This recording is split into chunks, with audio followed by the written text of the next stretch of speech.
Hi ನಮಸ್ತೆ ಎಲ್ಲರಿಗೂ. ಇವತ್ತು ನಾನು ಶ್ರೀ ಸಾಯಿ ವ್ರತ ಗುರುವಾರದ 9 ಗುರುವಾರದ ಸಾಯಿ ವ್ರತ ಇಂ- ಸಾಯಿಬಾಬಾನ ವ್ರತದ ಬಗ್ಗೆ ತಿಳಿಸ್ಕೊಡ್ತೀನಿ ಬನ್ನಿ. ಈ ಅಧಿಕ ಮಾಸದಲ್ಲಿ ಈ ವ್ರತವನ್ನು ಕೈಗೊಳ್ಳುವುದರಿಂದ ಅಧಿಕವಾದ ಫಲವು ದೊರೆಯುತ್ತದೆ ಎಂದು ತಿಳಿಸಿದ್ದಾರೆ.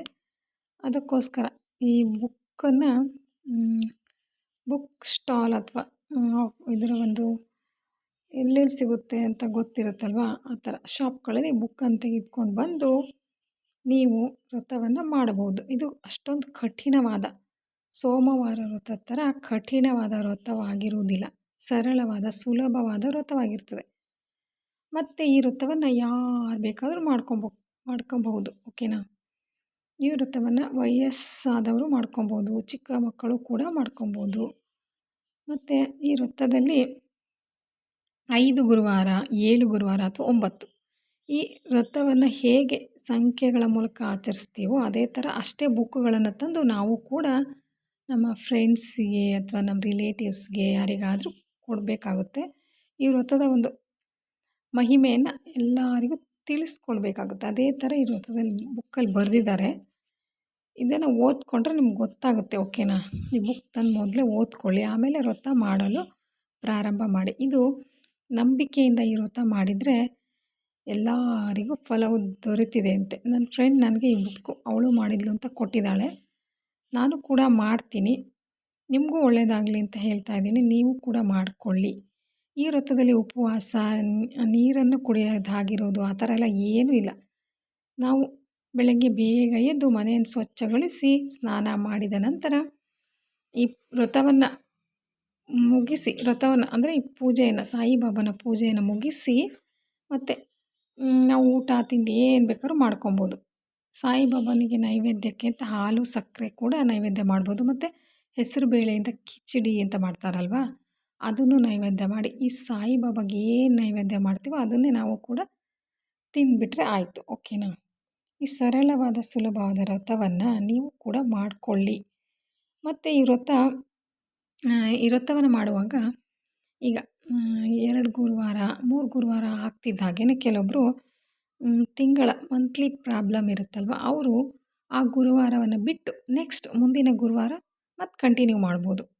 ಈಗ 2 ಆಗಿರ್ತಲ್ವ, ಮತ್ತು 3 ಅಂತ ಸೇರಿಸ್ಕೊಬೇಕಾಗುತ್ತೆ. ಆ ಥರ ಅದೊಂದು ಗುರುವಾರ ಮಾತ್ರ ಬಿಡಬೇಕಾಗುತ್ತೆ. ಓಕೆನಾ? ಈ ಥರ. ಮತ್ತು ಈ ಸರಳವಾದ ಸುಲಭವಾದ ವ್ರತವನ್ನು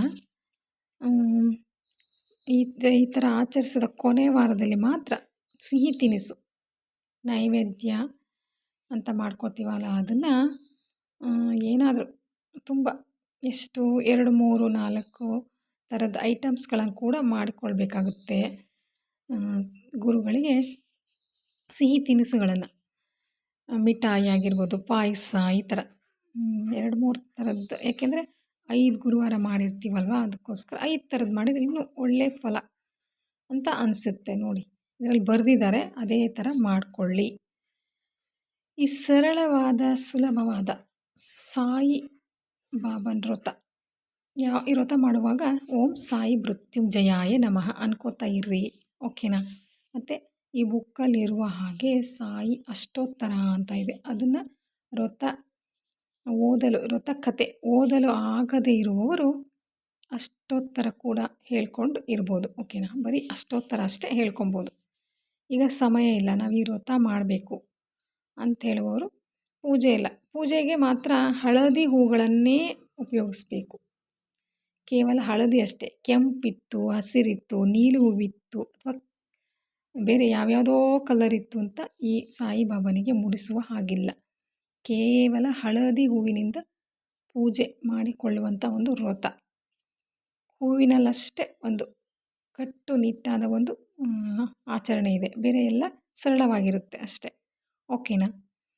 ಈ ಥರ ಸಾಯಿ ವ್ರತವನ್ನು ಗುರುವಾರದ ದಿನ ಯಾರು ಬೇಕಾದರೂ ಮಾಡಿಕೊಳ್ಳಿ. ಮತ್ತು ಅಧಿಕ ಮಾಸದಲ್ಲಿ ಅಷ್ಟೇ ಅಲ್ಲದೇ ನಮಗೆ ಭಕ್ತಿ, ನಮ್ಮ ಬಾಬಾರವರಲ್ಲಿ ಭಕ್ತಿ ಬಂದಿದೆಯಪ್ಪ, ನಾವು ಮಾಡಲೇಬೇಕು, ನನ್ನ ಕಷ್ಟ ನಿವಾರಣೆ ಆಗಬೇಕು ಅನ್ನುವರು ಯಾವುದೇ ತಿಂಗಳಲ್ಲಿ ಬರುವ ಯಾವುದೇ ಗುರುವಾರ ಕೂಡ ಆಚರಿಸಬಹುದು. ಆವಾಗಲೂ ಕೂಡ ಸಾಯಿಬಾಬಾ ನಮ್ಮನ್ನು ಆಶೀರ್ವಾದ ಮಾಡ್ತಾರೆ. ಓಕೆನಾ? ಈ ಸಾಯಿಬಾಬಾ ವ್ರತದ ಬಗ್ಗೆ ನಿಮಗೆ ಮಾಹಿತಿ ಇಷ್ಟ ಆಗಿದ್ದರೆ ಲೈಕ್ ಮಾಡಿ, ಶೇರ್ ಮಾಡಿ, ಸಬ್ಸ್ಕ್ರೈಬ್ ಮಾಡಿ. ಓಕೆ ಬಾಯ್.